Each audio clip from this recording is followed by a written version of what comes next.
অনুরোধ করছি যে ভাঙড় থেকে আর আমরা কুলসিত করতে দেব না। জগছড়া নেতা দেখেছি আমরা, আমরা লাভ চিহ্ন বাড়ির মালিক আঙ্গাতঙ্গা করা নেতা দেখেছি আমরা একটা নেতা পেয়েছি অনেক কষ্ট করে সংযুক্ত মোর্চার মাধ্যমে পীরজাদা নওশাদ সিদ্দিকী, যিনি যেখান থেকে যায় সেখানে হাজার হাজার মানুষ চলে যায়, তাদের বিরানি দিতে হয় না। হচ্ছে সুবিধাবাদী নেতা, কখনো নওশাদ সিদ্দিকীর কোলে ওঠে, কখনো সওগাত মোল্লাদের কোলে ওঠে, কখনো অদিতদের কোলে ওঠে। যার প্ল্যাটফর্মে ঠিক নেই সে তো লাইনচ্যুত হবেই। মানুষের কাছে তো একটু ধাক্কাধুক্কি খেতে হবে। আমি নেতৃত্ব দিচ্ছি, আমি নেতা, আমার পিছনে হাজার হাজার মানুষ ঘুরছে, আর আমি অন্য দলে গিয়ে নাম লেখাচ্ছি, অন্য সিম্বলে গিয়ে ঝান্ডা ধরছি, আর বড় বড় ধমক দেওয়া চমক দেওয়া কথা বলে ফুটেজ খাচ্ছি। সায়নী ঘোষ আছে ফিল্ম স্টার থেকে এসছেন, তিনি বিভিন্ন ক্যামেরার সামনে রঙ্গমঞ্চ করেন, অভিনয় করেন। আমি সায়নী ম্যাডামের উদ্দেশ্য করে বলছি, আপনি কানামাছি ফিল্মে অভিনয় করেছিলেন, আমরা দেখেছিলাম। অঙ্কুশ বা আবিরের যে নায়ক এবং ভিলেনের চরিত্রে মধ্যস্থ নায়িকা হিসেবে আপনি কাজ করেছিলেন। ওই সিনেমার একটা গল্প বলি, স্টেজের নিচে যে বোমটা লাগানো ছিল, সেই বোম লাগানোর বার্তাটা ওই সিনেমায় আপনার মোবাইল থেকে মেসেজ গিয়েছিল। আপনি কোন কোন সিনেমায় অভিনয় করেছেন সেটা আমরা জানি, এবং পশ্চিমবঙ্গের মানুষ জানে।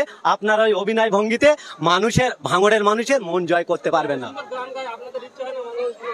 গানকে আমরা সম্মান জানাই, তার কণ্ঠ ঈশ্বর দিয়েছে।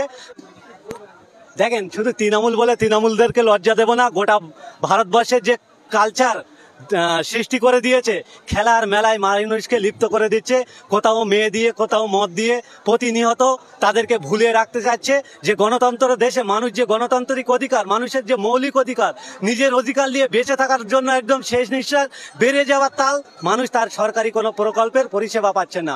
একদিকে বিজেপিরা তারা গরু আর চোনার রাজনীতি করছে, অন্যদিকে তাতে ধুনো ওড়াচ্ছে তৃণমূল কংগ্রেসরা। আমরা বলছি, কাটা আর গোটার রাজনীতি ছাড়ুন, মানুষের পরিষেবা দেওয়া লিপ্ত হওয়ার জন্য তাদের কাছে অনুরোধ করছি।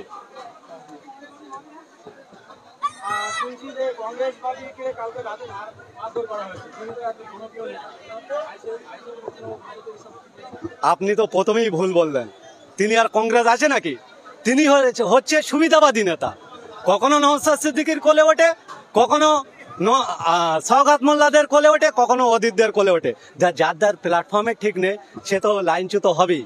মানুষের কাছে তো একটু ধাক্কাধুক্কি খেতে হবে।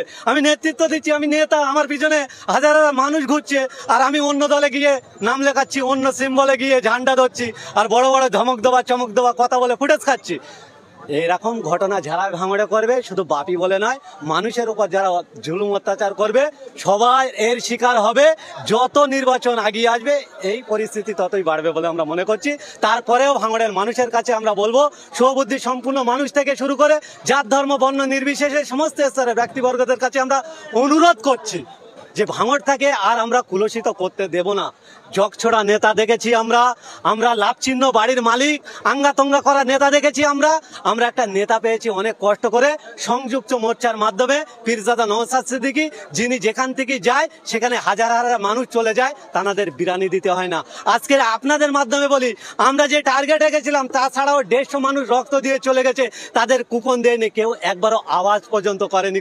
আমরা বলেছি, সৌজন্যতা দেখেছি যে আমাদের যদি সম্ভব হয় আপনাদের বাড়ি গিয়ে আমরা কুপন দেব। এখনো আপনারা দেখান না, শত শত মানুষ দাঁড়িয়ে আছে এখনো রক্ত দেওয়ার জন্য। এইটা হচ্ছে আইএসএফ এর ভালোবাসা, নওশাদ সিদ্দিকীর আদর্শ। সেই আদর্শ যার ভিতরে ঢুকে গেছে, টাকার লোভ দেখিয়ে, বিরানির লোভ দেখিয়ে, শাড়ির লোভ দেখিয়ে, বিভিন্ন প্রকল্পের লোভ দেখিয়ে এই ভালোবাসাকে নষ্ট করা যাবে না। এই নষ্ট যারা করতে যাচ্ছেন, যত মানুষের উপর অত্যাচার শুরু করছে, মানুষ আরো শক্তপোক্ত হয়ে এদের বিরুদ্ধে তীব্র আওয়াজ তুলছে বলে আমরা মনে করি। দেখেন, সায়নী ঘোষ, সওগাত মোল্লারা যে অভিযোগটা করছেন, আজকের সায়নী ঘোষও তিনি একজন জনপ্রতিনিধি।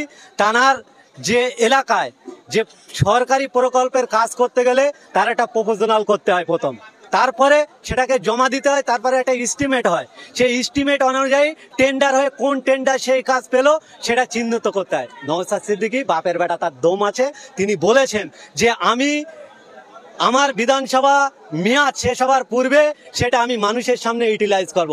আজকেরও তো তৃণমূলের নয় নয় করে 213 থেকে 14টা বিধায়ক, আর বিজেপি তো 74টা বিধায়ক। কোনো বাপের বেটা এই কথা বলতে পেরেছে? আজকের বিরোধী দল মহাসমুদ্রের মাঝে যেন ভাঙড় বিধায়ক একটা ঘাট লেগেছে, সেই ঘাট ডোবা বিধায়ক বলছে যে আমি হিসাব দেবো। এইসব জালিম অত্যাচারিত বিধায়ক যারা সরকারের দায়িত্ব ভোগ করছেন, মানুষের ট্যাক্সের টাকায় গাড়ি চড়ছেন, তাদের ক্ষমতা হয় না এ কথা বলার। আর নওশাদ সিদ্দিকী যে কথা বলে সেই কথা ফুলফিল করে বলে নওশাদ সিদ্দিকীর উপরে মানুষের আশা ভরসা আছে, সেটা করবে। আমরাও দায়িত্ব বলি, নওশাদ সিদ্দিকী যদি না হিসেব দেয়, আমরা ওই দলের কর্মী বা সমর্থন হিসেবে বলছি, মানুষের কাছে ভোটটা আমরা চেয়ে যাব না। সায়নী ঘোষ আছে ফিল্ম স্টার থেকে এসছেন, তিনি বিভিন্ন ক্যামেরার সামনে রঙ্গমঞ্চ করেন, অভিনয় করেন। আমি সায়নী ম্যাডামের উদ্দেশ্য করে বলছি, আপনি কানামাছি ফিল্মে অভিনয় করেছিলেন, আমরা দেখেছিলাম। অঙ্কুশ বা আবিরের যে নায়ক এবং ভিলেনের চরিত্রে মধ্যস্থ নায়িকা হিসেবে আপনি কাজ করেছিলেন। ওই সিনেমার একটা গল্প বলি, স্টেজের নিচে যে বোমটা লাগানো ছিল, সেই বোম লাগানোর বার্তাটা ওই সিনেমায় আপনার মোবাইল থেকে মেসেজ গিয়েছিল। আপনি কোন কোন সিনেমায় অভিনয় করেছেন সেটা আমরা জানি, এবং পশ্চিমবঙ্গের মানুষ জানে। আপনার ওই অভিনয় ভঙ্গিতে মানুষের, ভাঙড়ের মানুষের মন জয় করতে পারবেন না। গানকে আমরা সম্মান জানাই, তানার কণ্ঠ ঈশ্বর দিয়েছে, তানাকে সম্মান জানায়। তানার ভালো শরীর দিয়েছে, চেহারা দিয়েছে, মানুষের কাছে সম্মান পাচ্ছে। সেদিক দিয়ে আমি বলছি না। রাজনৈতিক দিকে তানার কতটা দক্ষতা আছে। একটা নেতার কি গান গাওয়া দায়িত্ব? একটা নেতার, একটা এমপি কোথায় দুটো এই পেছানো লাইট লাগিয়েছে সেটা উদ্বোধন করার দায়িত্ব? আপনি যান না বিধানসভায়, আওয়াজ তুলুন। আপনার যদি বুকে ক্ষমতা থাকে, বাজুতে যদি, সিনাতে যদি দম থাকে, এই যে অর্জুন সিং একটা ভয়াবহ অভিযোগ করেছেন, আপনি এফআইআর করুন তো। আমি সায়নী ম্যাডামকে বলছি, আপনিও তো একটা, উনি প্রাক্তন সংসদ আর আপনি তো রোলিং সংসদ। আপনার যদি বাজুতে দম থাকে, গান গাইতে হবে না, মানুষের সম্প্রীতি বজায় রাখার জন্য আপনি গিয়ে একটা কেস করুন, তারপরে আপনার বিরুদ্ধে আমরা মুখ খুলবো। এইরকম ঘটনা যারা ভাঙড়ে করবে, শুধু বাপি বলে নয়, মানুষের উপর যারা জুলুম অত্যাচার করবে, সবাই এর শিকার হবে। যত নির্বাচন এগিয়ে আসবে, এই পরিস্থিতি ততই বাড়বে বলে আমরা মনে করছি। তারপরেও ভাঙড়ের মানুষের কাছে আমরা বলবো, সুবুদ্ধি সম্পূর্ণ মানুষ থেকে শুরু করে জাত ধর্ম বর্ণ নির্বিশেষে সমস্ত স্তরের ব্যক্তিবর্গদের কাছে আমরা অনুরোধ